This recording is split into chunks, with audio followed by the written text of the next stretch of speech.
Bienvenue dans ce nouvel épisode des couilles sur le réservoir, ici Dude, et on se retrouve pour un épisode spécial, très spécial même. Vous allez voir sur bien des points, je vais commencer tout de suite en vous donnant le premier, c'est que j'ai perdu mon père le 26 décembre dernier. Voilà, donc niveau timing, on ne pouvait pas faire mieux, on pouvait faire pire, mais on ne pouvait pas faire mieux. Et sachez que ça a été vraiment soudain, ça a été une surprise, pas forcément agréable du tout. Là, celle-là, je m'en serais bien passé, clairement. Donc, suite à ça, je vous ai dit sur Instagram que voilà, je prenais du temps pour moi. Pour l'instant, j'oubliais les podcasts, YouTube, Insta et compagnie, et que je reviendrai quand je sentirai que c'est possible de revenir. On y est, ça y est, je commence à sortir un petit peu la tête de l'eau, donc maintenant, je peux me permettre de refaire tout un tas de choses. Et ça commence, deuxième point, par ce nouvel épisode de podcast que je ressors des cartons en fait, puisque cet épisode, qui sera en 2 parties, est un épisode que j'avais commencé à écrire il y a un moment maintenant justement, pour parler de la transmission de la passion, notamment de la moto entre parents-enfants. Et j'avais laissé de côté ce sujet parce que j'avais du mal à trouver un axe de travail dessus. Le décès de mon père a fait que j'ai ressorti ce truc-là et euh, ça m'a comme boosté pour pouvoir justement trouver de la matière et trouver tout un tas de choses. Donc cet épisode sera en 2 parties. J'ai décidé ça pour éviter qu'il soit trop lourd et pour épargner à des gens qui sont un peu sensibles à tout ce qui est un peu deuil, perte d'un proche et tout ça, de revivre ce genre de choses-là. Donc c'est pour ça que cet épisode aura 2 parties. La première partie où je vais vous parler, alors je ne vais pas vous parler de la perte de mon père, puisque ça c'est privé, ça va le rester, mais un petit peu de ce qu'il y a autour, dans le sens où ça m'a amené à élaborer une théorie que j'ai appelée la théorie des 10%. Voilà, je vais vous exposer cette théorie-là, vous allez voir, je pense que ça fait du sens. Et la deuxième partie sera justement ce fameux épisode que j'avais commencé à travailler sur la transmission de la passion, l'héritage de passion, notamment sport mécanique, auto, moto, tout ça, entre un parent et un enfant. Et comme ça, vous pourrez directement aller d'une partie à l'autre comme vous le souhaitez.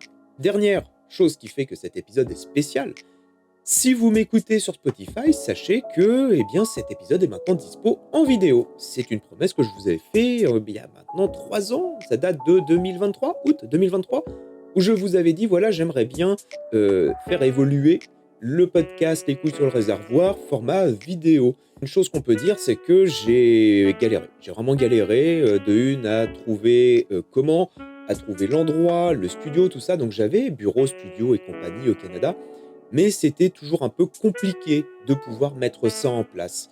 Ce qui fait que là, les conditions ont fait un peu par hasard que, en refaisant mon bureau, et puis comme je vous en parlerai, avec toute cette partie transmission, héritage. Quand je dis héritage, c'est héritage au sens figuré, c'est-à-dire ce qu'on m'a enseigné. Là, je me suis dit, vas-y, je vais mettre ça en application. Et c'est le moment de se lancer. Peut-être qu'inconsciemment, j'avais du mal. Mais maintenant, voilà, avec la chaîne YouTube que je commence à prendre en main, je me suis dit, ok, vas-y, go, on y va. Donc, je me suis installé un petit setup. J'espère que ça ira. En tout cas, sachez que les rideaux sont dégueulasses, c'est normal. Que derrière le décor, si on regarde au sol, il y a des cartons, il y a tout un tas de choses qui sont même pas rangées. Bref, c'est comme ça. J'ai essayé de faire une petite ambiance. J'espère que ça vous ira.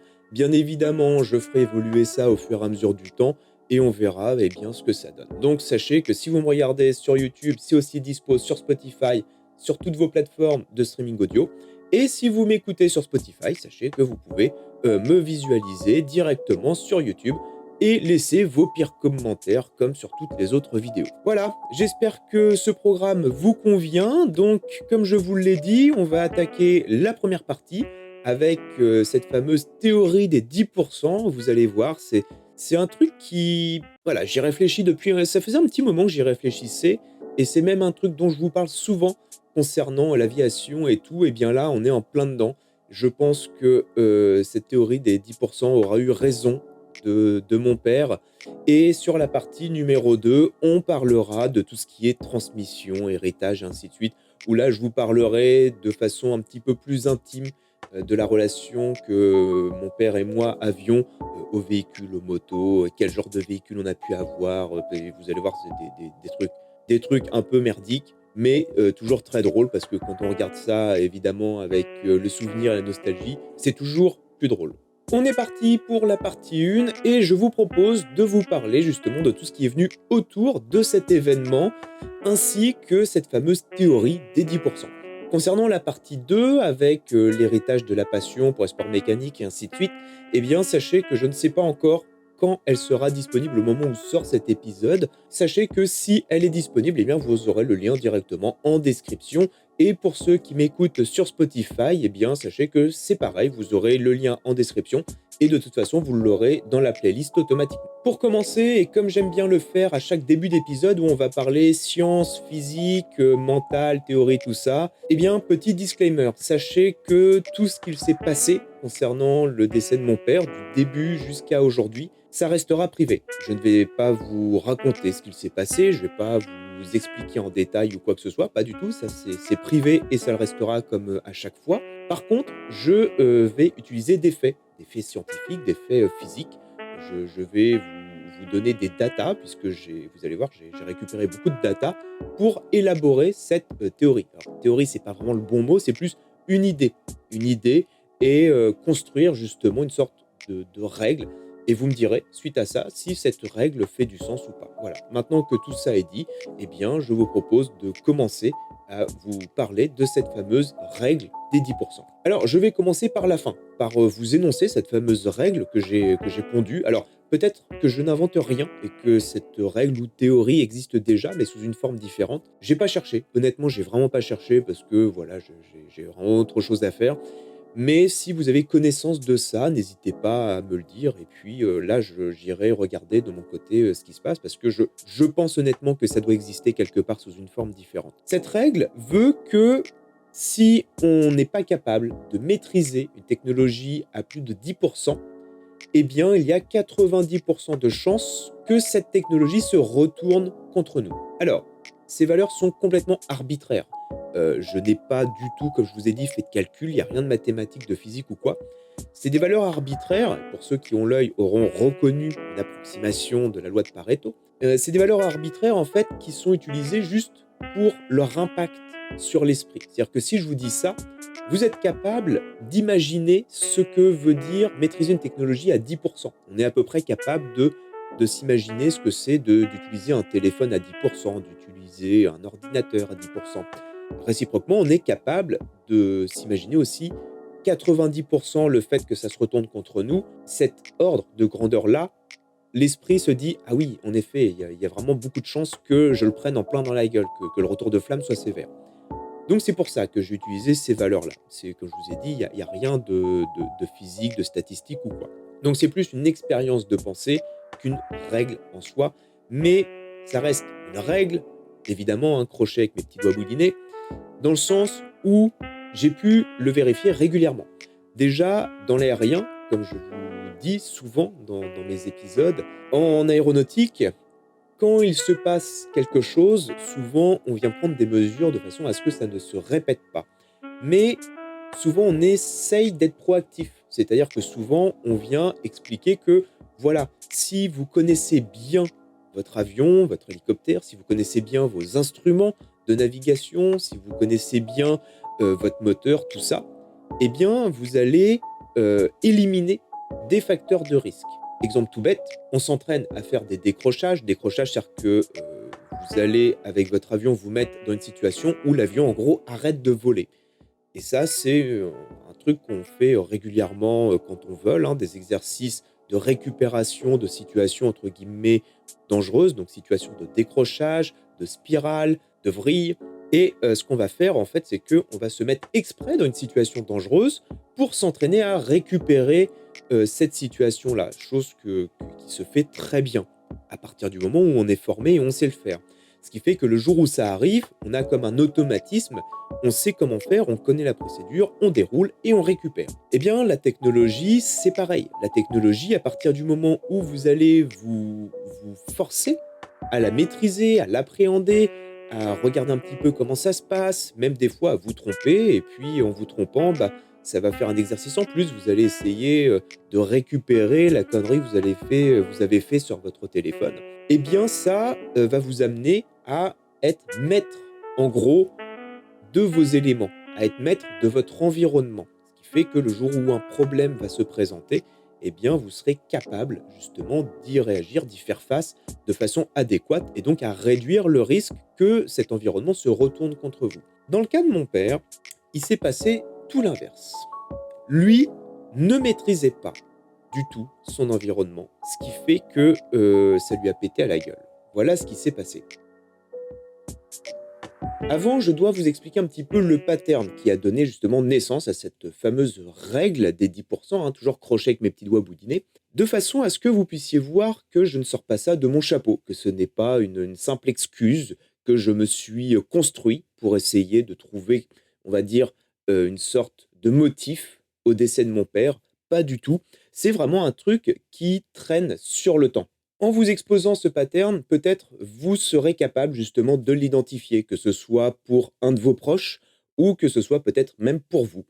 Alors, je ne vais pas ici vous faire 30 ans de background, d'historique, en vous disant il y a eu ci, il y a eu ça. Je vais vous prendre deux, trois exemples en terminant justement par ce dernier qui est malheureux. Et comme ça, vous allez pouvoir un petit peu voir que suivant les situations, en fait, il y a vraiment ce pattern qui se dessine et ça se dessine vraiment quelle que soit la situation.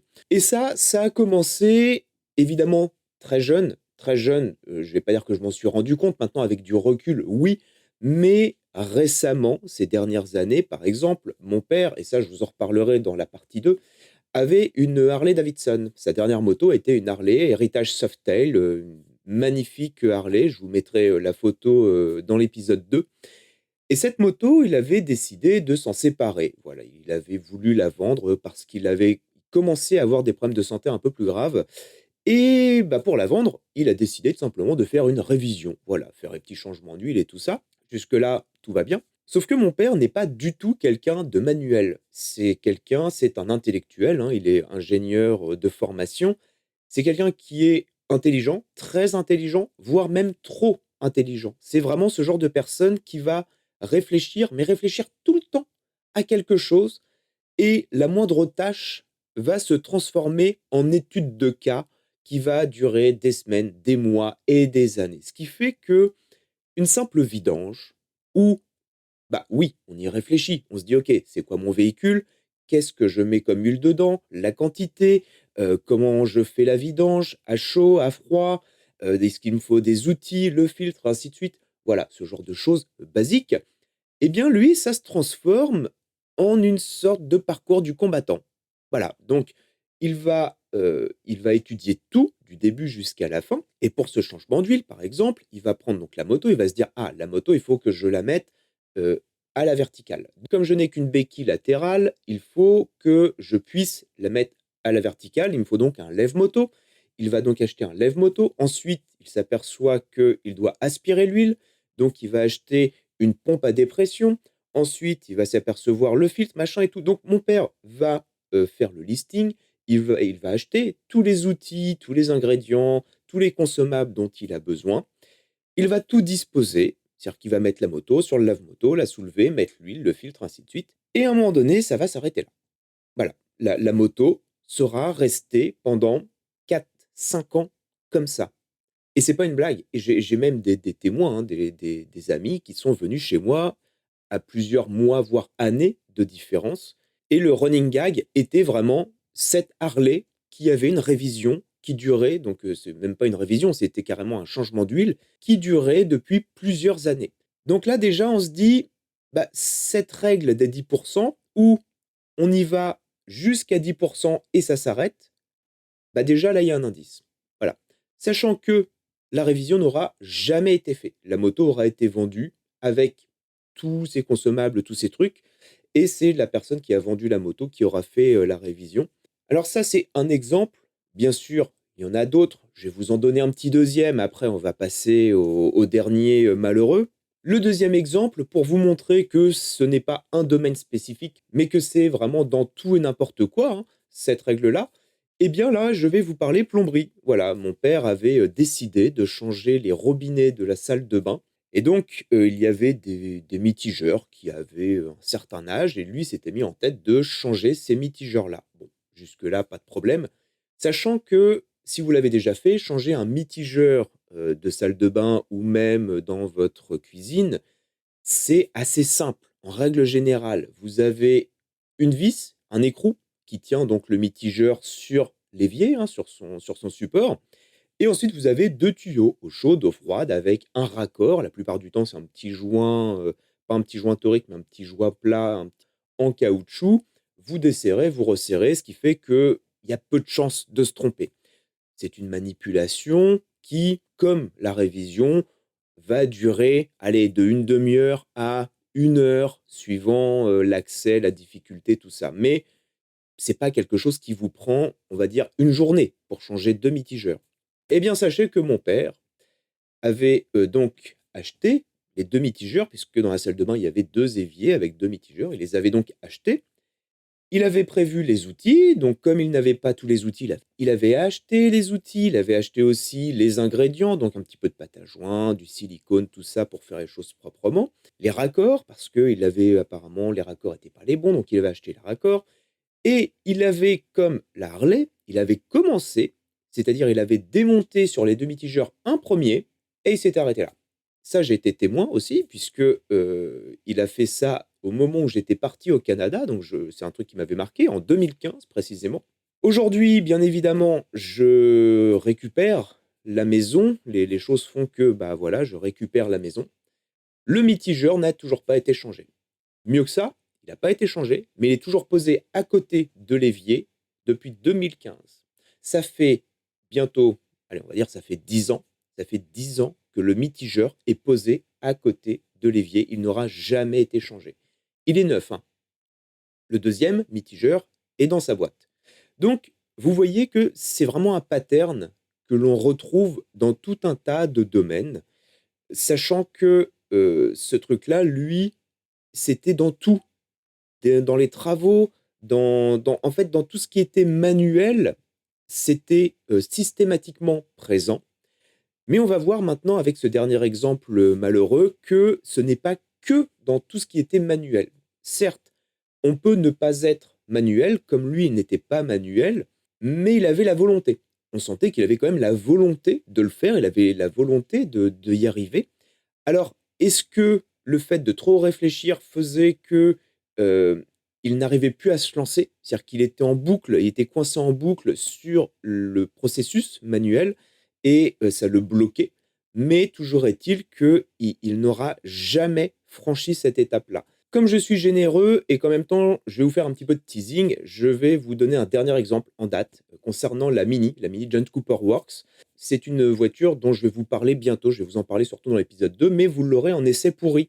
C'est juste que, j'attends quelque chose. Voilà, je ne vais pas vous en dire plus. Vous voyez peut-être à mon sourire, pour ceux qui regardent, ce podcast sur YouTube, que j'ai une idée derrière la tête, voilà. Ceux qui m'écoutent sur Spotify, il faudra aller sur Instagram, sur le réservoir, pour, comprendre un petit peu ce qui va se passer.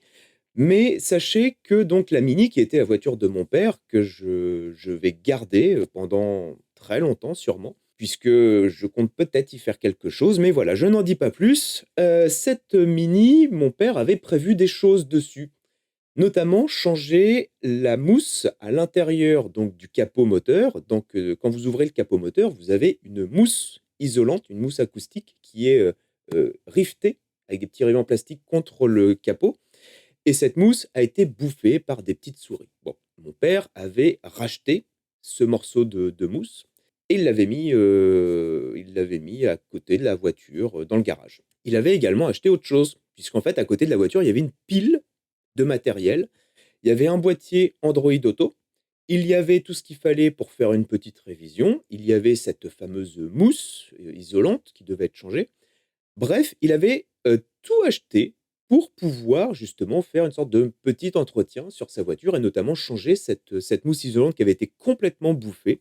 Alors je vous mettrai, des images, sur la partie 2 parce que je vous en reparlerai et il avait même acheté tout l'outillage, ces fameuses spatules, de carrossier mécanicien, qui servent à, déclipser les plastiques et tout ça.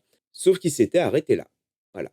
Et moi, donc quand j'ai, récupéré sa voiture, 1er truc que j'ai fait, c'est que donc j'ai fait l'inventaire de tout ce qu'il avait acheté pour, faire justement tout ça dessus et j'ai fait tous les travaux que lui n'a jamais fait. Sachant que dans son ordinateur, il avait tous les tutos pour le réaliser. Donc moi, qu'est-ce que j'ai fait? J'ai regardé les tutos. Ça m'a pris une heure et demie à regarder les tutos sur comment installer Android Auto, comment installer tous les petits trucs qu'il avait pris. Puisque vous allez voir, vous verrez dans la partie 2, c'est vraiment une voiture, faut s'accrocher, hein.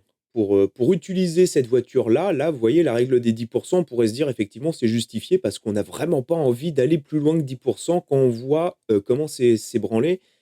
Surtout le truc d'infotainment là, c'est catastrophique. Bref, je suis en train de m'égarer, mais effectivement, là, on peut se dire: «Ça peut être justifié». Mais voilà, ça m'aura pris une petite heure, j'ai regardé comment on faisait et en l'espace d'une demi-journée, j'avais fait tous les travaux. Le Android Auto était posé, vous pouvez même le voir sur Instagram.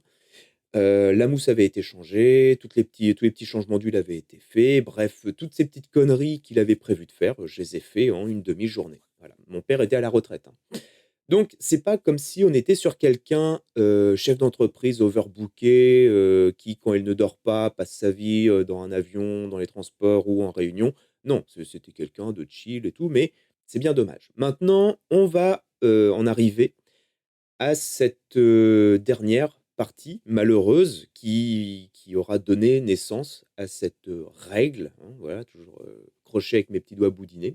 Là, je me dois de vous refaire un petit disclaimer puisque je vais parler de choses qui peuvent être un petit peu glauques pour certains. Je vais vous parler justement, des causes de la mort, de tout un tas de choses justement autour de ça. Donc si vous n'êtes pas à l'aise avec ce genre de truc, je vous mets un petit timecode sur la vidéo pour sauter directement à la fin de cette partie et puis aller, sur le reste qui sera, beaucoup plus soft. Si vous êtes sur Spotify, que vous écoutez ça donc en podcast audio, pareil, vous avez le chapitrage et vous pourrez aller directement à la fin de cette partie pour aller sur, la partie, plus soft. Maintenant, je vais vous présenter cette montre. Cette montre, c'est la Huawei Watch D2. Sachez que, c'est la montre de mon père. C'est celle qu'il avait au poignet quand il est décédé. Cette montre a vu mourir mon père. Donc, si vous m'écoutez en podcast, audio, sachez que, j'ai dans ma main cette Huawei Watch D2, qui je n'y ai pas touché depuis que je l'ai récupérée et comment je sais qu'il le portait à la main? Bah, tout simplement parce que c'est les pompes funèbres qui me l'ont remis en me disant que, voilà, il avait ça, au poignet et que par conséquent, bah, il me le redonnait, hein. Il y a une chose à savoir sur cette montre qui a vu mourir mon père, qui est très importante, c'est que c'est l'une des rares montres au monde à être certifiée CE-MDR. D'ailleurs, c'est très drôle, hein, comme appellation, très ironique. La certification CE-MDR veut tout simplement dire qu'elle est reconnue comme dispositif médical. Pourquoi? Parce que ici, il y a une petite chambre gonflable, ce qui fait que quand vous allez mettre la montre au poignet, eh bien, vous allez pouvoir prendre votre tension, mais c'est une véritable prise de tension, puisque je sais très bien, vous allez me dire, Doud, il y a d'autres montres qui permettent de prendre la tension et tout. Oui, mais elles n'ont pas ce boudin gonflable, comme chez le médecin où il vous met le brassard, il gonfle et puis ça dégonfle. Et les autres montres, elles, se contentent plus d'une estimation qui n'est pas vraiment, précise. Elle est précise puisqu'il y a ce boudin gonflable et elle prend une véritable mesure, en plus d'avoir tous les capteurs, cardiaques, SpO2, machin et compagnie derrière. Ce qui fait que, je crois, sans trop dire de bêtises, qu'il y a que 2 montres connectées au monde qui ont ce dispositif de certification. Donc qui, peuvent se substituer à d'autres appareils de mesure, médicales et ce qui fait que cette montre est capable, on va dire plusieurs fois par jour, de mesurer quasiment la totalité de vos constantes, la pression, le rythme cardiaque, saturation en oxygène, bref, tout ce genre de choses-là, tous ces signes «vitaux» entre guillemets et quand on la programme, d'envoyer ça à votre médecin ou d'envoyer ça à n'importe qui d'autre. Elle peut vous faire un suivi de la santé ultra complet. C'est quasiment la seule montre avec, la Apple Watch à vous faire un suivi complet comme ça de votre santé, de façon extrêmement précise. Parce que vous avez justement ce petit bracelet gonflable. Alors, La Apple Watch, de mémoire, n'a pas, elle, cette certification de dispositif médical.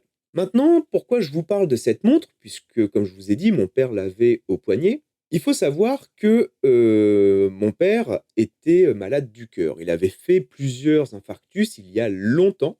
Quand les montres connectées sont arrivées, avant, il avait ce fameux justement dispositif de tensiomètre, un petit tensiomètre électrique, et ce qui fait que quand il sentait une petite faiblesse ou quoi, il prenait sa tension et ça pouvait lui donner une indication. Et bien évidemment, quand les montres connectées sont arrivées, eh bien, il a vu là, justement, une sorte d'occasion d'avoir un dispositif à son poignet qui puisse surveiller, son cœur et donner l'alerte en cas d'anomalie. Si vous voyez un petit peu de quoi je veux parler ici et de là où je veux en venir, normalement cette montre aurait été capable, heu, de détecter la mort. Alors, quand bien même il faut savoir, de quoi est mort mon père. Mon père, dont je vous ai dit, avait fait plusieurs infarctus, mais, récemment, on avait, découvert chez lui un cancer. Il avait un cancer de l'œsophage et donc il avait fait de la radiothérapie. La radiothérapie avait plus ou moins bien fonctionné, mais il avait fait une rechute et donc, en début d'année, il faisait 64 kilos et quelques et au moment de son décès, il ne pesait plus que 44 kilos et quelques. Il avait perdu 20 kilos en même pas, 12 mois. En 10 mois, il avait perdu 20 kilos. Donc là, déjà, on sait que au moment de son décès, il avait un organisme qui était extrêmement affaibli, plus un cœur qui était lui-même, bah, affaibli de plusieurs infarctus. Il avait eu plusieurs opérations avec des stents, avec tout ça. Donc, on peut se dire légitimement que ce genre de dispositif médical est justifié et on pourrait même, quasiment envisager une certaine forme de «remboursement» entre guillemets, bien que, voilà, les finances publiques en France ne sont pas folles, mais ce genre d'appareil homologué, dispositif médical, on peut se dire effectivement, ça peut sauver des vies. Tout comme on sait que la Apple Watch et Apple s'en sert comme argument marketing, hein, et ce n'est pas des bêtises, il y a tout un tas d'études là-dessus. Les Apple Watch ont sauvé des vies. Alors vous allez me dire: «Attention, biais du survivant, machin, tout ça». On parle de ceux qui ont été sauvés, mais tous ceux qui sont morts, oui. Mais les montres connectées ne peuvent pas sauver malheureusement tout le monde. Et là, comme on va le voir dans le cas de mon père, ça aurait été compliqué, mais il y avait des petites subtilités. On sait que l'Apple Watch, dans le cas de certaines fibrillations ventriculaires ou des signes précurseurs d'infarctus ou quoi, donne l'alerte. Ou en cas de d'autres malaises, plus ou moins cardiaques ou quoi, l'Apple Watch, notamment en cas de chute, donne une alerte et permet en tout cas, de prendre au plus vite, quand c'est bien fait, en charge la victime. Cette montre-là est capable tout à fait de la même chose, même en mieux, puisque vous avez, le dispositif de tensiomètre, vous avez vraiment tout un tas de choses. C'est un véritable médecin que vous avez autour du poignet. Et donc mon père avait ça, il avait acheté ça récemment et je le sais parce que j'ai des vidéos de lui avec, cette montre-là au poignet et quand, les pompes funèbres m'ont redonné la montre et que le médecin avait constaté le décès, le médecin nous a dit: «Bon, il est décédé, voilà, on ne sait pas de quoi, il y aura pas d'autopsie, il y aura rien. On peut juste admettre que voilà, le corps était épuisé puis, shut down». Sauf que moi je me suis dit: «Attends, il avait un dispositif médical, heu, aussi avancé autour du poignet et on a découvert son corps quasiment 10 jours après». Je vous passe les détails. Comment c'est possible? Comment c'est possible d'avoir un dispositif aussi avancé? Mon père était quand même un ingénieur informaticien, il savait utiliser la technologie, hein, c'était pas un noob. Comment c'est possible qu'il y ait pas eu d'alerte, qu'il y ait pas eu quoi que ce soit? Puisque cette montre-là, elle peut vous prévenir, un médecin, les urgences, n'importe qui, en temps réel. C'est vous allez aux toilettes, il suffit que vous soyez constipé, il y a une notification qui part au médecin. Enfin, c'est incroyable, cette montre est un bijou de technologie. Qu'est-ce que j'ai fait? J'ai creusé.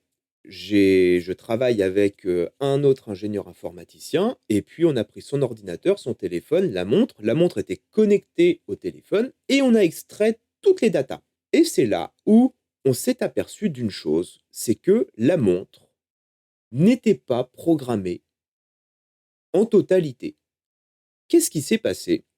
On a extrait toutes les données et donc on a fait le portrait robot du dernier jour, et on a même le portrait robot de sa mort. On sait comment il est décédé, quelle cause l'a fait, mourir. Ce qui s'est passé, en fait, c'est que quand il a acheté la montre, au lieu de la programmer comme la montre vous le dit, parce que après on a fait une sauvegarde de la montre et on a, réinitialisé pour voir si la montre vous dit: «Bon, bah, voilà, on va faire un petit tuto, on va faire ci, on va faire ça». Effectivement, la montre, quand on la réinitialise et qu'on la met sur l'application Huawei, elle vous dit: «Bon, bah, écoutez, vous pouvez programmer des alertes, programmer ci, programmer ça, des routines et ci et ça». Et lui n'a rien fait de tout ça. Qu'est-ce qu'il a fait? Il a pris la montre, il a pris 2 fois sa tension en 1 an, alors qu'elle peut le faire quasiment toutes les demi-heures automatiquement, et derrière il a laissé, sa montre comme ça. Donc il a programmé sa montre à 10, montre qui peut prévenir n'importe qui à partir du moment où vous lâchez une caisse de travers.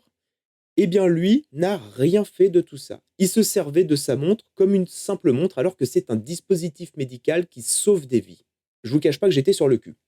J'étais sur le cul parce que je me suis dit: «Mais c'est complètement dingue qu'il s'est arrêté au minimum de la configuration de cette montre, alors que s'il avait fait un petit peu plus, connaissant ses antécédents, sachant que quand il a acheté ça, il avait déjà son cancer, il faisait de la chimio, tout ça. Donc, connaissant sa fragilité de santé et sachant que c'est pas quelqu'un qui avait baissé les bras, il se battait.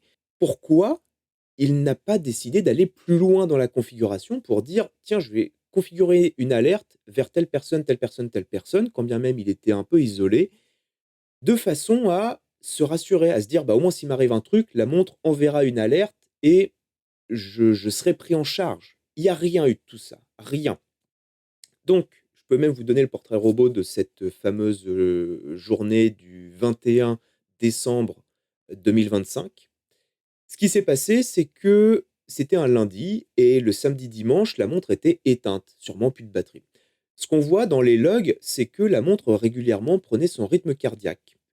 Et elle ne prenait que ça. Elle prenait le rythme cardiaque, il mesurait que son rythme cardiaque, le nombre de pas, la distance, qu'il parcourait.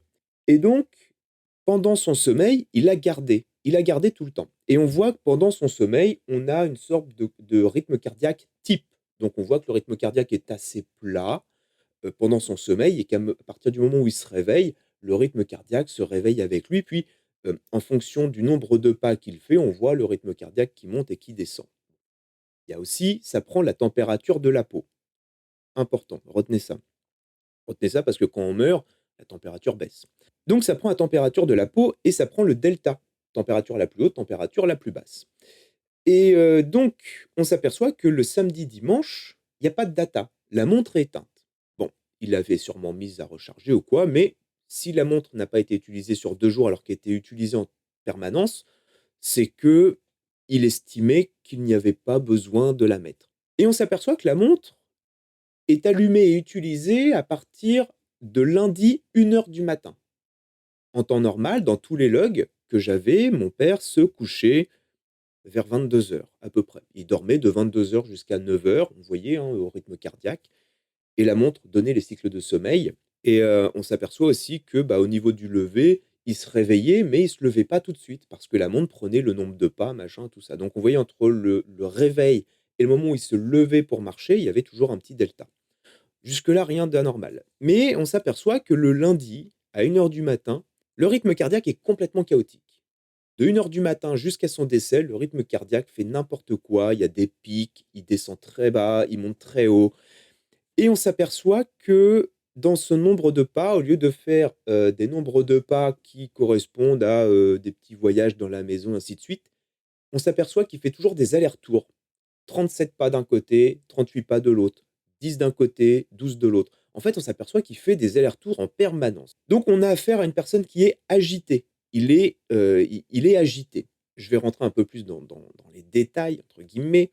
Heu, comme il a une salle de bain pas loin de sa chambre, on s'est aperçu que, les toilettes avaient été utilisées et apparemment, il devait avoir une sorte de petite gastro ou quoi, enfin, il avait un problème de transit intestinal, donc ça peut expliquer effectivement que, la montre ait enregistré des allers-retours. Il se sent pas bien, il va aux toilettes, il revient, puis ainsi de suite. Sauf que ça, le cœur, ça le sollicite, en fait. Il pèse 44 kilos, il est dérangé d'un point de vue intestinal et tout, on voit qu'il est pas bien, il fait des allers-retours, il dort pas, il est fatigué et donc je pense que là, il décide de mettre la montre parce qu'il est pas bien, puis il essaye de justement monitorer un petit peu ça pour se dire: «Bon, on va voir» et puis, voilà.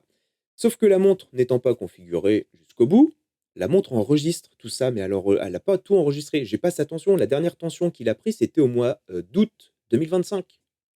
Elle peut le prendre toutes les 10 minutes. Pareil pour la saturation en oxygène, il y a pas de data parce que c'était pas programmé et en fait, qu'est-ce qui s'est passé sur les derniers instants? À 13h30, mon père est donc, descendu puisque là, il fait ses derniers pas. On voit, il fait, 37 pas, donc c'est-à-dire qu'il sort de son lit, il descend dans le salon récupérer sûrement quelque chose. Il fait 38 pas dans l'autre sens, donc il remonte, sachant que ça prend une petite demi heure, donc il a dû faire un truc et à ce moment-là, on voit que le cœur fait un pic à 100 et quelques, descend à 50, mais instantanément, hein, 150, remonte un petit peu et à 14h30, le cœur s'arrête. La montre a enregistré le décès. C'est-à-dire qu'à 14h30, on n'a plus de rythme cardiaque, on n'a plus de mouvement parce qu'elle détecte le nombre de pas, mais elle détecte le mouvement, elle détecte tout ça et en fait, je sais qu'il est décédé parce qu'elle continue d'enregistrer la température du corps. Et entre 14h30 et 15h, la température, donc avec ces deltas, donc on va dire de 30 degrés à, plus 30 et allez 28-29, eh bien, une fois le cœur arrêté, le delta de température, bien évidemment, se rétrécit jusqu'à rester à peu près 27-25 degrés et puis, il va rester, à température ambiante, hein, jusqu'à ce que la montre s'arrête parce qu'elle n'avait plus de batterie. On voit que tous les éléments qui ont été enregistrés par la montre, si elle avait été configurée, auraient été considérés comme une anomalie. Parce que la montre, en fait, enregistre les journées types de quelqu'un qui l'utilise et à partir du moment où elle enregistre des datas qui ne correspondent pas aux journées types, elle envoie là des alertes, si on les programme. Ça n'a pas du tout été le cas. La montre, a vu mourir mon père et n'aura donné aucune alerte, aucune notification, rien. Il sera mort juste dans l'indifférence générale la plus totale parce qu'il n'aura jamais paramétré sa montre. Alors là, vous êtes en train de vous dire sûrement: «Doud, tu es, en gros en train de nous expliquer qu'il a fait un malaise cardiaque, le cœur s'est arrêté subitement parce qu'il en pouvait plus». Ça n'aurait pas changé grand-chose. Effectivement, Inst au moment où le cœur s'arrête, oui. Je pense effectivement qu'au moment où le cœur s'est arrêté net, même si la montre avait déclenché une alerte, le temps que les secours arrivent, ça aurait été foutu de toute façon. Par contre, depuis 1 heure du matin, la montre enregistrait des datas qui n'étaient pas cohérentes avec le reste des jours précédents. Parce que tout ça, on l'a.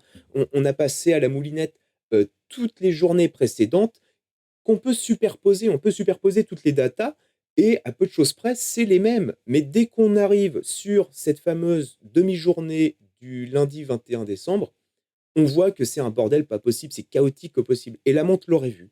Et dès le début, la montre l'aurait vu. Et dès le début, peut-être qu'elle aurait donné l'alerte plusieurs heures avant, comme le font les Apple Watch, en disant attention, il y a un problème avec les constantes de monsieur et il faut peut-être faire quelque chose. Ça n'a pas été le cas parce qu'il n'aura jamais pris, la peine de paramétrer sa montre au-delà de juste: «Je prends mon rythme cardiaque et je lis l'heure». Donc on voit que, suite à ça, cette règle des 10, hem, elle sort pas de nulle part. Non seulement elle sort pas de nulle part, mais en plus, elle peut vraiment se retourner contre la personne parce que l'ironie dans tout ça, c'est que c'est même pas son cancer qui l'aura tué. C'est juste alors le cancer aura accéléré les choses parce que le cœur était à bout de course, le cœur était, et en pouvait plus. quand vous faites 1,70 m et 43-44 kilos, plus des antécédents d'infarctus, des stents et tout, passif de fumeur, d'alcool, il est bien évident que le cœur, là, à un moment donné, il dit, «Non, stop, écran bleu, Windows ne répond plus et puis, c'est bon, quoi». Certes, je pense que cette montre, ne lui aurait pas sauvé la vie, mais peut-être elle aurait évité, que mon père décède tout seul chez lui et surtout qu'on le découvre 10 jours après. Donc voilà, j'espère en tout cas que cette règle des 10, maintenant vous savez à peu près d'où ça vient. Vous savez que c'est glauque, clairement, mais d'un autre côté, je préfère être cash avec vous pour vous dire: «Bah, voilà, déconnez pas. Déconnez pas à partir du moment où, vous faites face à quelque chose, ne vous arrêtez pas au premier pas. Allez plus loin parce que vous pouvez le regretter et ça vous coûte rien d'aller plus loin parce que lui, c'était même pas de l'ignorance, c'était de la flemme. C'était purement de la flemme parce que il avait les capacités intellectuelles de programmer cette montre, il avait les capacités de s'en servir parce que il a pas acheté ça pour rien. Il a acheté ça parce qu'il a vu que c'était un dispositif médical, que ça pouvait prendre l'attention, qu'il y avait une certaine norme et ainsi de suite. Donc il était parfaitement au courant de tout ça.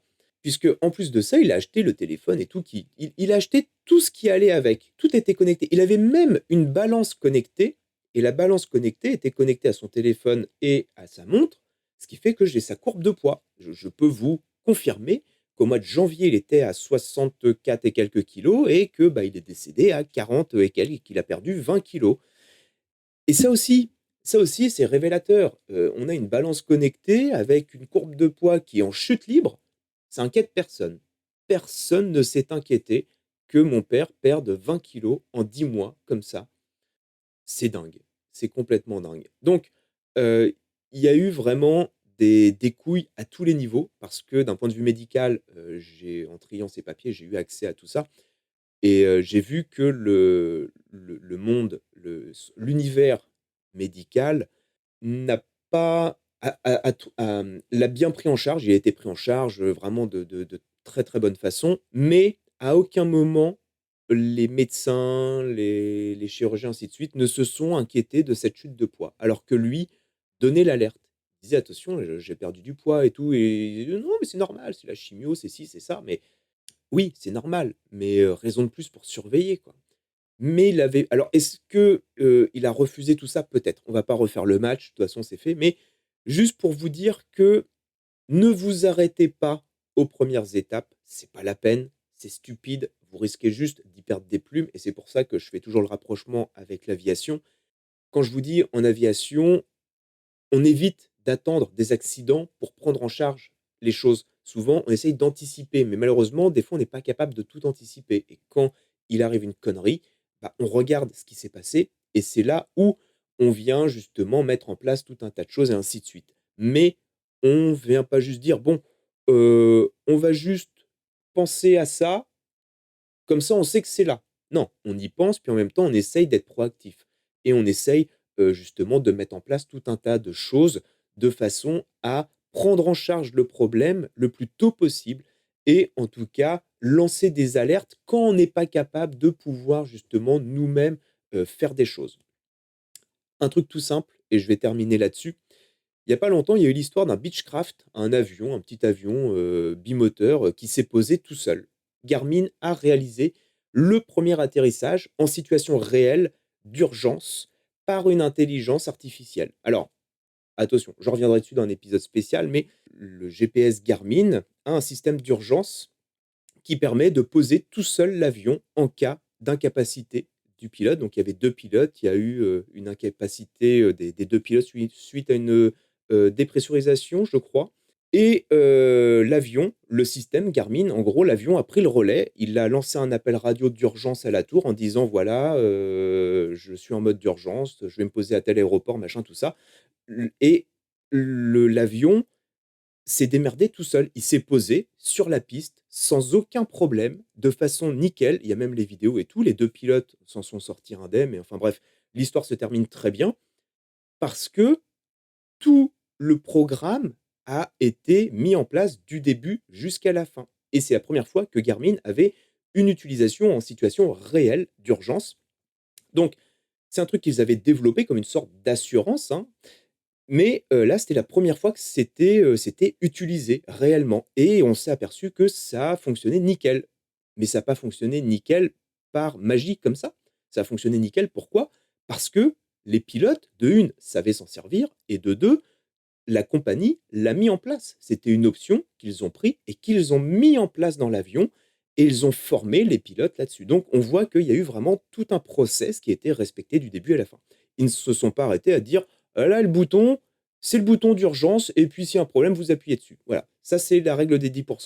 Ils sont allés au-delà et bah, ça a sauvé des vies. Ça a sauvé des vies humaines, ça a sauvé un avion, ça a sauvé des secours, ça a sauvé tout un tas de choses. Cette règle des 10, c'est un truc que je vais sûrement creuser, de mon côté, essayer de voir. Souvent, on entend parler, des gens qui viennent dire: «Il fait les choses à moitié». C'est une sorte d'alternative. Voilà, c'est même plus les choses à moitié, là, le on est encore avant, on est à un niveau de flemme, encore plus loin que de faire les choses à moitié. Donc voilà, c'est tout pour moi concernant cette règle des 10. Alors toujours, hein, crocher avec mes petits doigts boudinés. Si vous avez des choses à apporter ou à ajouter ou à redire là-dessus, il y a aucun souci puisque justement c'est fait pour ça, hein. Comme je vous l'ai dit, c'est pas une règle vraiment établie, travaillée, c'est même complètement arbitraire, le fond, la forme, c'est vraiment hyper aléatoire, mais c'est un truc que j'aimerais bien creuser quand même un petit peu. Donc si jamais vous avez des liens vers des choses qui, elles, sont beaucoup plus structurées, n'hésitez pas, comme d'habitude, vous m'envoyez ça sur Instagram @sur le réservoir et on en parlera ensemble puisque, comme je vous ai dit, je suis quasiment certain, qu'il existe, des travaux là-dessus, des travaux sûrement en psychologie ou quoi, qui sont sur un sujet très approchant, très similaire, mais qui là seront évidemment beaucoup plus structurés. Maintenant, je vous propose de passer à la suite et fin de cet épisode et ça va concerner là des sujets un petit peu plus, «légers» entre guillemets, puisque je vais vous parler justement de la suite des événements, étant donné que, la trajectoire pour moi de 2026 a été complètement modifiée avec, cette chose-là. Donc, il a fallu que je repense à tout en urgence et en même temps dans cette, urgence, dans cette épreuve, même si je suis pas fan de l'expression, pas mal de choses se sont révélées, dans mon entourage, donc je vais vous parler vite fait de ce truc-là. Ensuite, évidemment, des projets à venir. Alors, il existe autant de deuils différents qu'il y a de personnes. Ça, je pense qu'on va être à peu près tous d'accord là-dessus et je pense qu'il existe, en plus de ça, une sorte de tronc commun. Quelque chose qui est commun vraiment à chaque personne qui expérimente ce genre de situation et ça, c'est une chose dont j'ai pu, parler avec vous et que j'ai pu, moi, voir et expérimenter justement de mon côté et je parle ici d'un truc qui, en temps normal, passe plutôt sous les radars. On s'en occupe pas plus que ça, mais dans ce genre d'événement, peut devenir vraiment un handicap et des fois même, peut tourner de façon très dramatique et je parle, d'ici tout simplement de l'hypocrisie. Ce genre de choses me rend encore plus con que ce que je ne suis déjà. Donc pour vous dire à quel niveau on se situe, vraiment, ça me rend dingue ce genre de comportement. Je ne suis pas du tout du genre à avoir des milliers d'amis. Ça se compte sur peut-être le doigt d'une main. On est, allez, 5 ou 6 à peu près, et on sait très bien que on est là les uns pour les autres. Que quand il y en a un qui se retrouve dans la merde, les autres répondent instantanément présents et puis voilà, on s'aide mutuellement. Donc on est un petit noyau comme ça. Mais là, avec cet événement, j'ai vraiment assisté à un cirque. Ça a été un véritable festival. Des gens même, ont popé de nulle part. C'est incroyable et c'est vraiment là où je suis heureux de gérer, en fait, ma vie comme un business, vraiment, de d'avoir ce détachement. Donc peut-être que vous, ça va vous paraître froid, tout ce que je vais vous dire ensuite, mais malheureusement, c'est la triste réalité. Ce détachement m'a vraiment permis de me préserver, de ne pas me laisser justement polluer par tous ces parasites qui, à mon avis, en temps normal, font beaucoup de dégâts chez les autres et chez eux. Et ces personnes-là, bah, malheureusement, je ne les connais que trop bien puisque, et je pense que vous aussi, si vous êtes votre propre patron, que vous avez votre petite compagnie, votre petit business, quand on lance quelque chose, les gens nous rient au nez.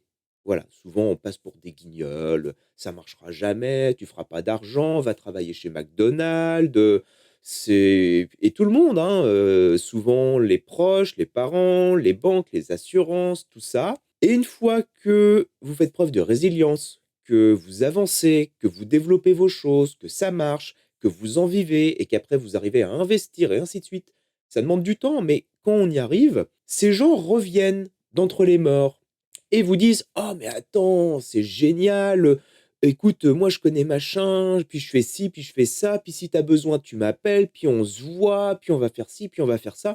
Et quand vous les appelez, quand vous leur dites: «Bah, OK, vas-y, viens, là, si tu veux, j'ai besoin de toi, tu peux venir faire ci, faire ça, tu as dit que tu voulais m'aider, bah, vas-y, viens», et là, bizarrement, bah, plus personne.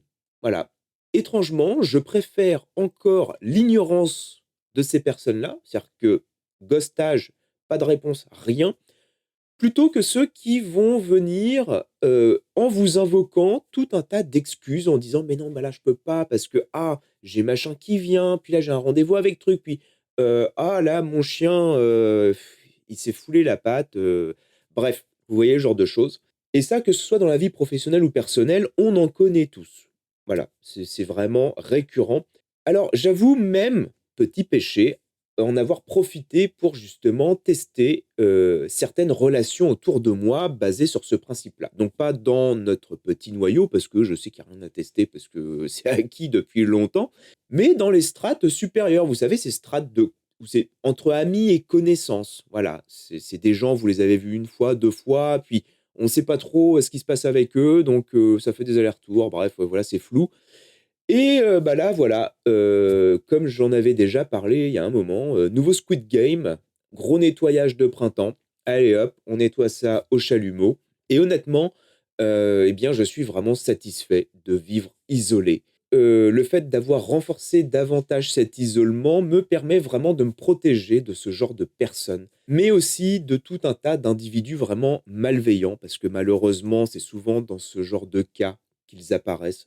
Ça, c'est récurrent, hein. Je pense que tous ceux qui ont, vécu un deuil savent de quoi je parle, voilà, malheureusement. Et ça, c'est aussi une réalité, quand les rapaces repèrent une proie qui est relativement faible ou dans une situation qui peut paraître une situation de faiblesse, eh bien, elles se jettent dessus. Et personnellement, moi, j'ai, adopté une nouvelle position en leur faisant clairement comprendre qu'à partir du moment où ces gens-là voulaient, se rapprocher de moi pour essayer soit de récupérer quelque chose ou soit pour essayer de voir si j'allais leur donner quelque chose, hein, dans les 2 sens, soit je prends, soit on me donne, eh bien, j'aurais fait comprendre clairement qu'à partir de ce moment-là, si je m'en apercevais, ça ne sera plus moi leur interlocuteur, ça sera mon avocate. Je J'ai été quand même assez clair là-dessus. Bah, visiblement, ça a plutôt pas mal fonctionné. Voilà, c'est un peu le mur de Donald Trump où je dis: «Bon, bah, attention les gars, voilà, je vous mets un mur, vous pouvez passer, hein, il y a pas de souci.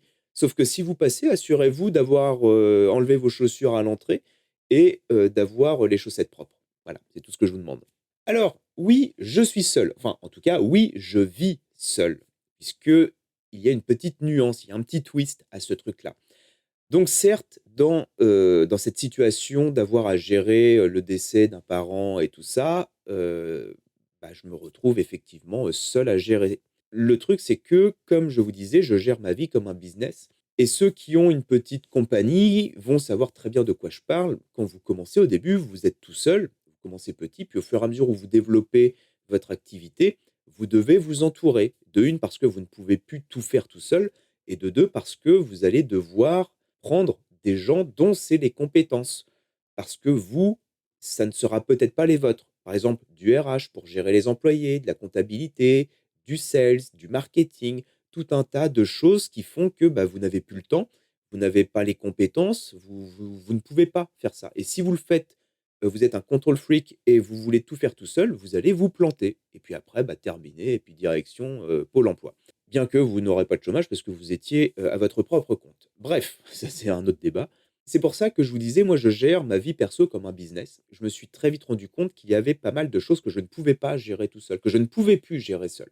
C'est pour ça que je me suis entouré de tout un tas de personnes, notamment des juristes dont c'est le travail, puisque souvent quand on parle vie perso et choses à faire, c'est de l'administratif, c'est du juridique, des choses comme ça, tout ce genre de conneries, vraiment qui nous fait chier clairement. Mais il y a des gens dont c'est le travail et donc je me suis dit: «Bon, bah, moi je vais m'entourer de ces personnes-là, comme ça au moins ça va me soulager puisque ma vie perso, je peux pas vraiment m'en occuper, donc eux vont le faire à ma place». Voilà et le fait d'avoir mis, ce schéma en place était aussi une façon, parce que ça a été fait bien avant qu'il se passe cette histoire de décès, eh bien, c'était aussi une façon de prévoir ce genre de choses, de se dire: «Bon, bah, voilà, le jour où il y a une connerie qui me tombe dessus, le truc, le genre de merde imprévu, comme il se passe en ce moment, eh bien, au moins, j'aurai une structure qui fait que, bah, d'un point de vue perso et pro, il y aura pas d'impact réel ou tout du moins, ça sera très limité». Bah, là, je suis vraiment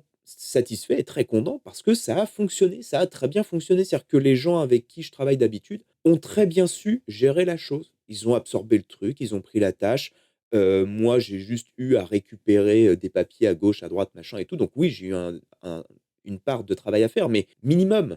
Vraiment le minimum par rapport à ce que j'aurais dû faire en temps normal et quand j'en parle avec d'autres personnes qui ne peuvent pas se permettre ça, bah, c'est vrai que c'est chiant, quoi. C'est chiant et justement, ça peut causer tout un tas d'autres problèmes derrière et ça, je vais vous en parler tout de suite. Quand je vous dis: «Je suis seul», c'est au sens propre comme figuré. Effectivement, j'ai pas de famille, pas d'enfants, pas de chien, rien de vraiment rien de tout ça. Alors certains vont dire: «Oh là là, c'est triste et tout». Non, non, non, écoutez mes épisodes, je suis, très satisfait, pleinement satisfait et c'est moi l'architecte de tout ça donc je suis vraiment satisfait avec ma construction parce que et c'est là où je savoure cette liberté d'indépendance parce que je me dis: «Ce genre de situation que je trouve déjà assez merdique, assez chiante à gérer, alors que par chance, je m'occupe du «minimum» entre guillemets» eh bien je me dis: «Qu'est-ce que ça serait si en plus de ça, il fallait que je gère une famille, un ou des enfants, le boulot, machin, tout ça?» enfin, c'est les gens qui doivent faire ça, franchement, je vous tire mon chapeau parce que c'est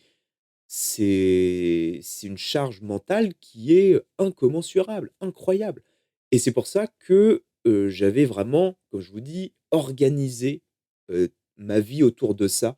J'avais organisé ma vie autour de la gestion d'imprévus, de salles, vraiment de très sales imprévus et justement, l'absence de choses qui me brûlent les pieds comme justement, une copine, des enfants, machin, tout ça, fait que, ça me libère de beaucoup de choses. Beaucoup, beaucoup, beaucoup de choses et ça, bah, je suis vraiment satisfait et là-dessus, je me dis: «Au moins, ça, c'est un truc que j'ai réussi». Voilà. Là, au moins, je peux pas me l'enlever. J'ai pris cette décision-là, ça fait longtemps que j'y travaille et je m'aperçois qu'aujourd'hui, ça paye. Que c'est voilà, c'est un peu comme je vous parlais avec le système, de d'auto-landing, Garmin. Et bien, là, c'est un peu la même chose. C'est-à-dire que moi, c'est mon auto-landing à moi et je m'aperçois que ça fonctionne vraiment pas mal, que mon organisation, est bonne. Voilà et chose importante, je n'en souffre pas parce que des gens vivent seuls et en souffrent parce qu'ils ne le choisissent pas, en fait, ils le subissent. Moi, c'est un choix, voilà. Peut-être que je le subis ou pas, je m'en fous, mais en tout cas, je suis vraiment satisfait et là-dessus, je dirais que c'est un des points positifs, mais ça, je vais revenir justement, tout de suite. Tout à l'heure, je vous disais que, j'ai verrouillé ma vie, j'ai verrouillé, l'accès à ma vie aux autres, en tout cas à certaines personnes, à une certaine catégorie de personnes. Mais, tout le monde ne fait pas ça et chacun fait ce qu'il veut, hein. Il y a aucun souci là-dessus, moi ça m'est égal. Mais j'estime que c'est un problème quand on a besoin des autres pour vivre, quand on ouvre en gros sa vie à tout le monde, voire, tout et n'importe quoi. Parce que c'est là où ça devient dangereux. Alors vous me direz: «Oui, mais attends, il y a un juste milieu. On peut pas vivre comme un ermite et non plus, faire copain avec la terre entière». Je suis d'accord et croyez-moi, je suis bien placé pour savoir que vivre comme un ermite n'est pas non plus une solution. Mais je vous dis simplement qu'à un moment donné, vous pouvez vous ouvrir aux autres, rester sur vos gardes et moi, mon principe de base, c'est: je vous fais confiance jusqu'à temps que vous me prouviez que je me suis trompé. 9 fois sur 10, c'est le cas.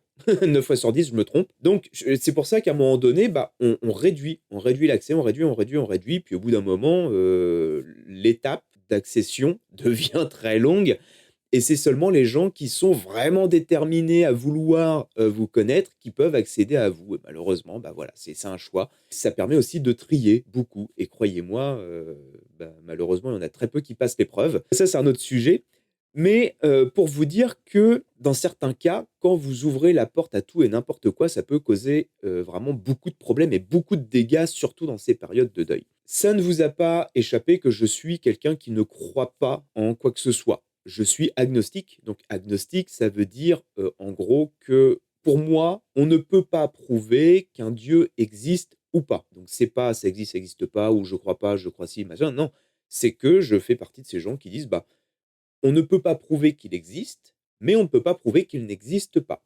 Voilà, c'est-à-dire que, bah, pour l'instant, point d'interrogation et en même temps, bah, je ne reconnais aucune religion, aucun dieu, aucune force supérieure, rien. Parce que je me dis: «Bah, à partir du moment où on ne peut pas savoir si ça existe ou non, je vais certainement pas, accorder du crédit à ces choses-là». Maintenant, ça ne veut pas dire que je viens, défoncer tout et n'importe quoi. Les gens font ce qu'ils veulent.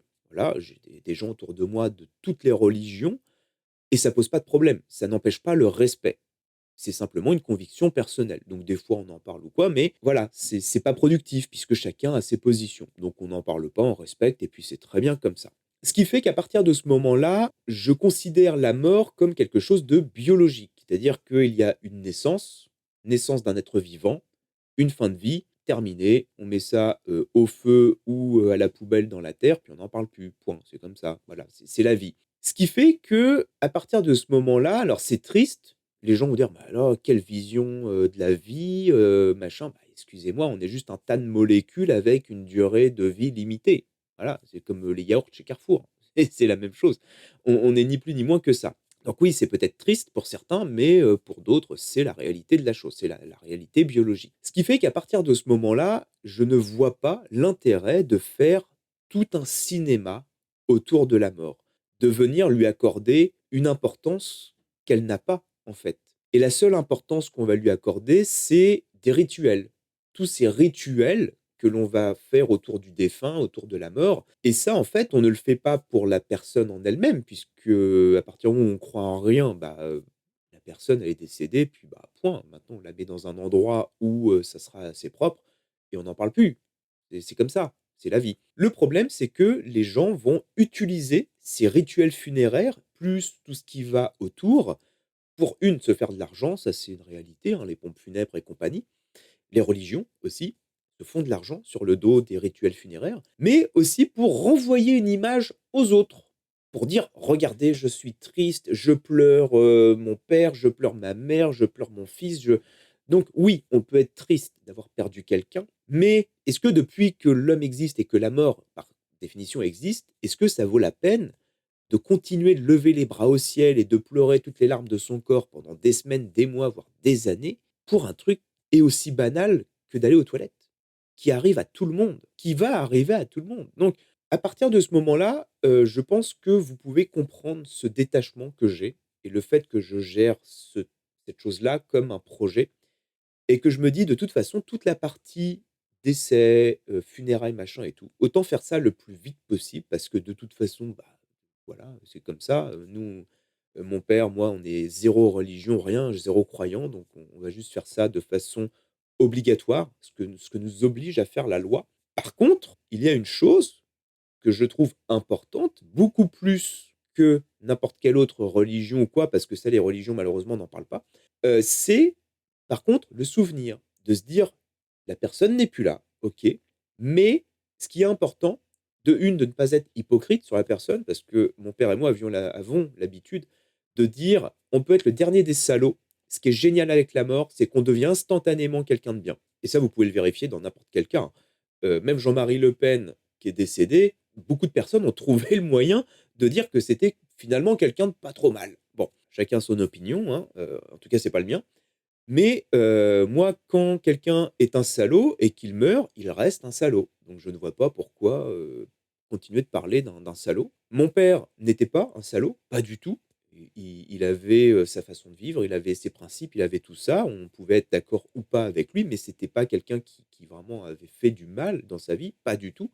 J'en ai peut-être même fait plus que lui en a fait, alors que pour l'instant j'ai vécu moins longtemps. Mais c'est quelqu'un dont les principes, dont les passions, notamment l'automobile, la mécanique et tout, valent le coup d'être exposées parce que, c'est vraiment des choses assez atypiques. Alors pas extrêmement atypiques non plus, mais ça s'inscrit dans un schéma de pensée qui est un peu fucké et ce schéma de pensée un peu fucké, comme je vous l'ai expliqué avec cette règle des 10, il y a eu tout un tas de choses autour qui aujourd'hui me font sourire et c'est pour ça que je veux garder, la Mini et continuer ce que lui avait fait. Parce que il avait pour habitude de se procurer un véhicule pour en faire quelque chose, mais au bout du compte, il faisait l'opposé de ce qu'il avait décidé. Donc moi, c'est ça que je veux, garder aujourd'hui. C'est ça que je veux célébrer, voilà, crocher avec mes petits doigts boudinés.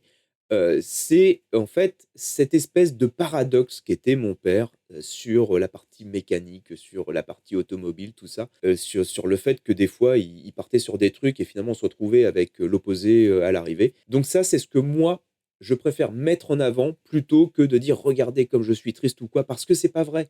Oui, je suis triste, mais faut avancer.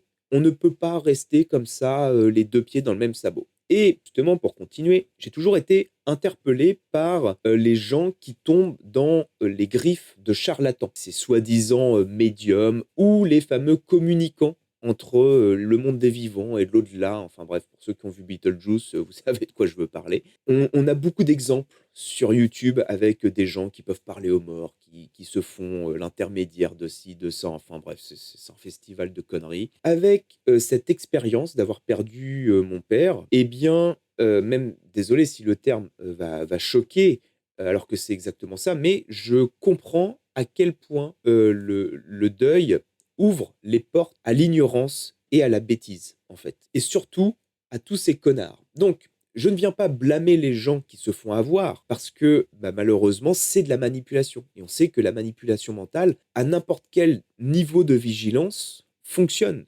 Voilà, mais c'est encore plus puissant quand vous êtes dans une situation de faiblesse et tous ces charlatans, ces escrocs, c'est vraiment ces fils de pute de l'arnaque profitent de cette faille. Ils profitent de cette faille pour s'y engouffrer et causer des dégâts monumentaux et c'est pour ça que je vous dis, c'est une bêtise quand on en est victime parce que souvent les gens, au bout d'un moment, se réveillent et se disent: «Putain, mais qu'est-ce qui s'est passé? Bah oui, mais c'est pas je vais pas dire c'est pas grave, mais c'est pas de leur faute.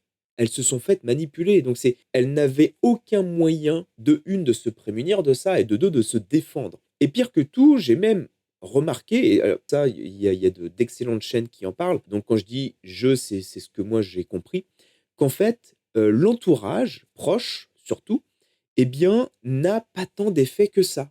Même des fois, sert de catalyseur. C'est-à-dire que quand vous allez dire: «Non mais attends, regarde, tu vois bien que lui, il essaye de profiter de toi parce que tu es dans le deuil, tu es triste et tout» et vous allez avoir ce qu'on appelle de la réactance. C'est-à-dire que vous allez dire: «Mais non, tu te trompes, il veut mon bien, il veut me faire communiquer avec mon ancien mari, il me donne des nouvelles, machin».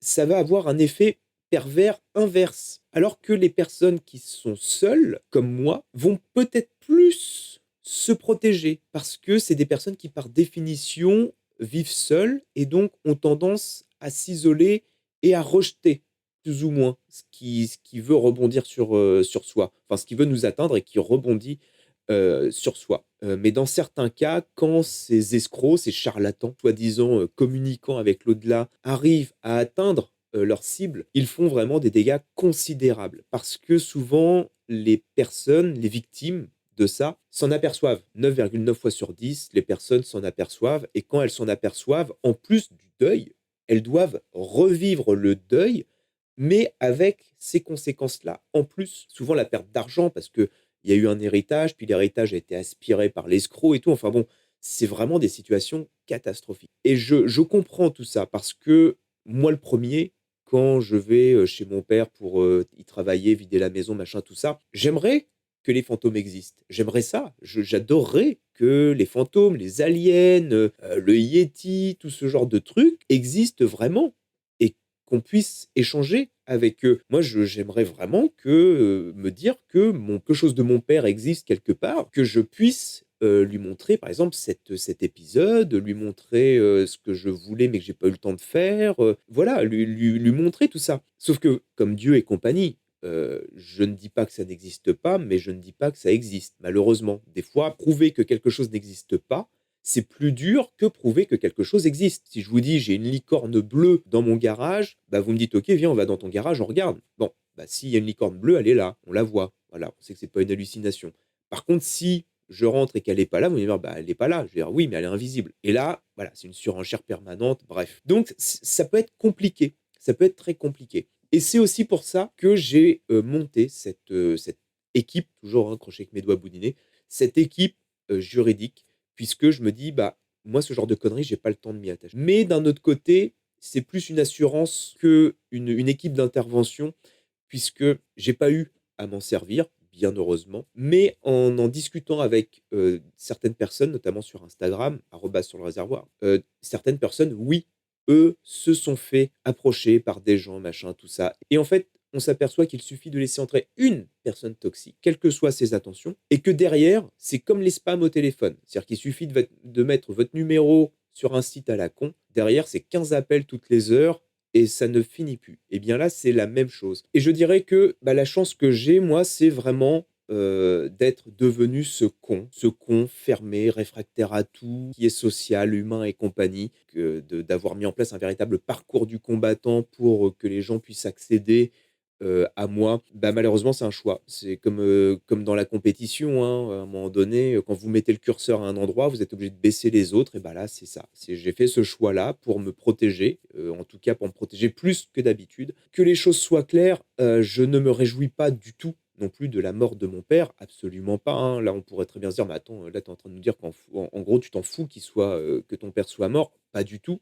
Je vous dis simplement que c'est la vie. Je ne suis pas, triste que mon père soit décédé puisque, comme je vous dis, c'est ce qui nous attend tous, malheureusement, c'est comme ça. Et je pense que ça serait bien chiant d'être immortel et de voir les autres crever autour de soi, puis de rester comme: «Bon, bah, moi, c'est cool, je suis toujours là».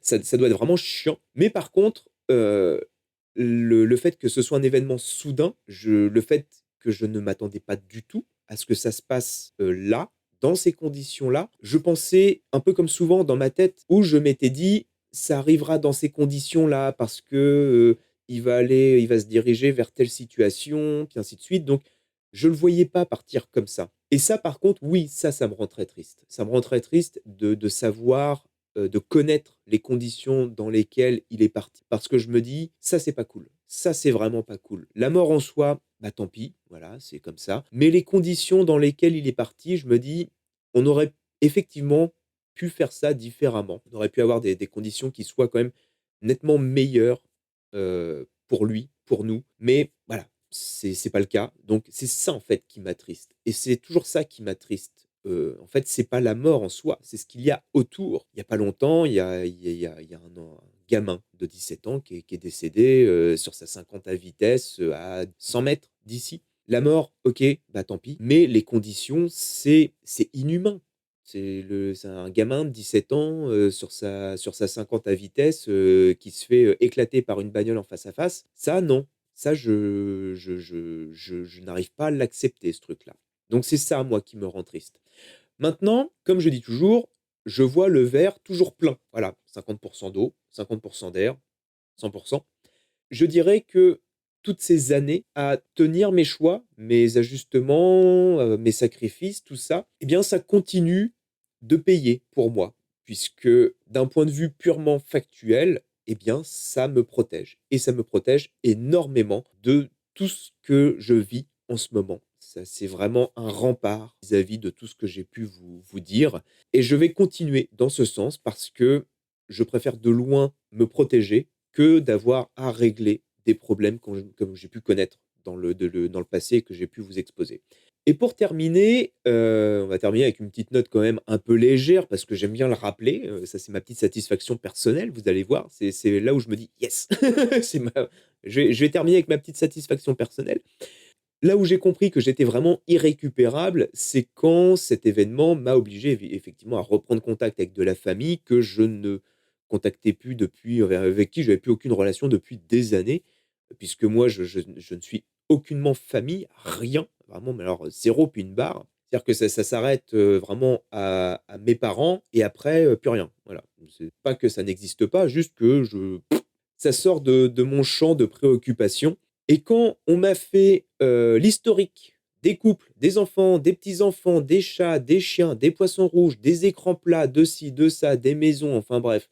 Quand vous passez une journée complète à avoir, l'intégralité de toutes les saisons de la vie de la famille, de machin, de ci, de bidule, de ça, là, vous vous dites: «Ouf, OK, c'est eux ont pas perdu de temps, hein». Pendant que moi, je me protégeais avec mes avocats, notaires, huissiers, tout ce que vous voulez bien, eux, ils étaient en train de baiser à gauche, à droite, faire des gamins, en veux-tu, en voilà. Ça déménage, ça achète la maison, ça divorce, machin et tout. Et justement, c'est là où j'ai ressenti beaucoup d'angoisse. Honnêtement, là, quand j'ai vu tout ça, je me suis dit: «Oh!» De une, ça fait vraiment beaucoup d'enfants. De 2, les mariages et tout, je me suis dit: «Mais c'est pas possible d'avoir mis autant d'argent dans tout ça». Ça, je vais vous en reparler vite fait après. Mais vraiment, j'avais une angoisse viscérale, c'est vraiment viscéralement là, ça me faisait un nœud et plus je voyais les gamins défiler, les noms et tout: «Oui, lui c'est machin, puis machin, Kylian, Kevin, ma», j'étais comme: «Waouh, waouh, waouh, waouh», et c'est là où vraiment j'étais, tellement satisfait d'être dans ma situation et de me dire: «Moi, la seule chose qui me préoccupe, bah, c'est juste est-ce que j'ai de la batterie dans la moto?» Et vraiment, c'est là où je me suis dit: «Je suis pas fait vraiment pantoute pour cette vie-là». Je ne conçois plus le fait de vivre avec quelqu'un, mais alors avoir un enfant, là, c'est ça me là, c'est ça on prend mon côlon, on fait un nœud avec, on tire et puis, vraiment, bloqué, quoi. Donc voilà, je me suis dit: «OK, bah, maintenant, voilà, c'est moi». Au moins ça, c'est une confirmation. Bien évidemment, j'ai eu le droit au: «Oui, mais doute, tu sais, peut-être qu'un jour» et tout, et les gens ne comprennent pas ça. C'est vraiment le biais de conformisme, c'est: «Non, non, mais tu es pas comme les autres, mais ça viendra, t'inquiète pas». Mais non les gars, j'ai 40 ans, j'ai tout fait pour en arriver là et échapper à tout ce que je vois autour de moi, donc croyez-moi que c'est pas maintenant que je vais changer parce que j'ai pas envie en fait. Au contraire, je je vais mettre des grosses briques de Lego autour de moi pour pas qu'on me touche. Voilà, ne me touchez pas, s'il vous plaît. Et le plus drôle dans tout ça, c'est quand j'ai appris, évidemment, que autour de tous ces cousins et tout ça, les premiers divorces arrivent. Bah, le plus drôle, c'est quand j'ai dit: «Ouais, mais attendez, quand on voit le prix du mariage plus le prix du divorce, vous n'êtes pas mieux d'acheter directement une belle moto avec les sacoches aluminium, genre achetez-vous une belle GS avec toutes les sacoches aluminium, les crash bars et tout ça. C'est peut-être un meilleur investissement qu'un mariage avec le divorce derrière, non? Je sais pas. J'ai dit ça, je dis rien. Donc c'est là-dessus que je terminerai, sur ce point qui, je sais, va encore, me valoir des messages de me dire: «Oui, mais dude, tu peux pas juger la vie des autres et tout». Je m'en fous de la vie des autres, je m'en fous, vous faites ce que vous voulez. Je vous parle juste de moi, mes choix, et je vous dis, comme dans n'importe quel domaine où on veut de la «performance» entre guillemets, bah, à un moment donné, si vous voulez quelque chose de performant, il sera peut-être moins fiable, il durera moins longtemps. Enfin, c'est une histoire de curseur à mettre, c'est une histoire de balance, et moi, je sais que je préfère me protéger de tout ce que en fait, tout ce que je vois autour de moi, ça me fait chier, et donc comme ça m'emmerde, je veux m'en protéger, et en m'en protégeant, le coût à payer, c'est de vivre seul. Bah, voilà, c'est mon choix. C'est mon choix, et aujourd'hui, avec le décès de mon père, bah, je m'aperçois que ça me convient, et très bien. Mais peut-être que vous qui m'écoutez ou me regardez, ça ne sera pas du tout votre cas. Au contraire, vous, en cas de deuil ou quoi, vous voudrez être entouré, vous voudrez avoir vos proches, vos enfants, votre femme, votre mari, votre chien, votre chat, bref, ce que vous voulez. Chacun fait comme il le sent. Mais je pense qu'il faut quand même, à tout moment de la vie, en fait, ne pas oublier ce qu'on appelle hygiène mentale, de se dire: «Attention, plus je suis dans une situation compliquée, plus il faut que je garde en tête que je dois me protéger».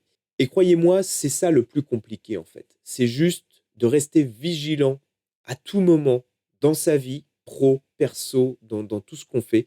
Toujours rester vigilant, anticiper, venir, vraiment être proactif là-dessus, comme je vous ai dit. Cette règle des 10 qui est terrible, qui pour moi est vraiment terrible, et puis vient aussi très vite, malheureusement. Je suis du genre à procrastiner très facilement. Voilà, je mets en place tout un tas de choses pour éviter. Donc c'est-à-dire que je ne vais pas m'arrêter à 10, je vais peut-être procrastiner un petit peu, mais j'irai au bout. de toute façon. À un moment donné, j'irai. Le deuil, comme je vous ai dit, c'est personnel, c'est jamais facile. Malheureusement, ça reste quelque chose que l'on expérimente ou que l'on expérimentera tous. Et la seule différence sera, en fonction de ce que vous avez mis en place pour ça. Puisqu'à partir du moment où vous savez que ça vous arrivera, autant se préparer. Voilà, c'est le seul conseil que je puisse vous donner, puisque souvent le film que vous allez vous faire de la façon dont ça peut arriver, ça ne sera jamais le bon. Voilà, donc si je peux être juste un peu aidant là-dessus, c'est ça. Maintenant, j'en ai terminé avec cette partie-là, partie sur laquelle je ne reviendrai pas. Voilà, quand bien même il y ait un nouveau décès autour de moi ou quoi, c'est bon. Je pense que j'ai dit ce que j'avais à dire. J'ai été surpris de la façon dont j'ai réagi et je voulais juste vous partager ça, vous partager cette réaction qui, pour moi, ne m'a pas paru normale au début et en creusant un petit peu, en discutant avec les gens et tout, finalement, je déculpabilise de réagir aussi froid, d'être aussi froid, aussi, distant de tout ça. Bien que ça n'empêche pas d'être triste. C'est ça aussi qu'il faut comprendre, mais que beaucoup de gens ne comprennent pas. Voilà, j'espère que ça aura fait du sens pour vous. Si vous voulez me revenir là-dessus sur tout un tas de choses, arobase sur le réservoir, voilà, comme d'habitude, n'hésitez pas. On se retrouve pour la partie 2 où là, on passera sur des choses complètement différentes. Je vous parlerai justement, de cette relation étrange entre, mon père et on va dire, l'automobile et la moto. Voilà, vous allez voir, il y a vraiment des trucs, c'est un peu fucké quand même, un peu bizarre et on se retrouvera avec, l'essai pourri de la Mini John Cooper Works qui marche bien, qui marche très bien et qui va marcher sûrement mieux. Voilà, pour l'instant, je dis rien. Si vous voulez en savoir plus, vous allez sur Instagram arobase sur le réservoir, vous comprendrez très bien. L'essai pourri, j'ai pas encore commencé. Il va commencer, je pense, fin février parce que j'ai rendez-vous aux alentours de mi-février pour quelque chose. Voilà, j'essaierai de vous le filmer, je vais voir avec les personnes. Cette voiture ne va pas rester comme elle est. Alors d'un point de vue esthétique, oui, mais peut-être que je vais aller gratter 300 chevaux, peut-être. Elle en fait 230, il m'en faut 70 et on est bon. À 301, je prends. À 300, mais à 2,99, on continue. Bref, je vous fais des bisous, protégez-vous, sortez couverts et comme disait Valérie, Au revoir.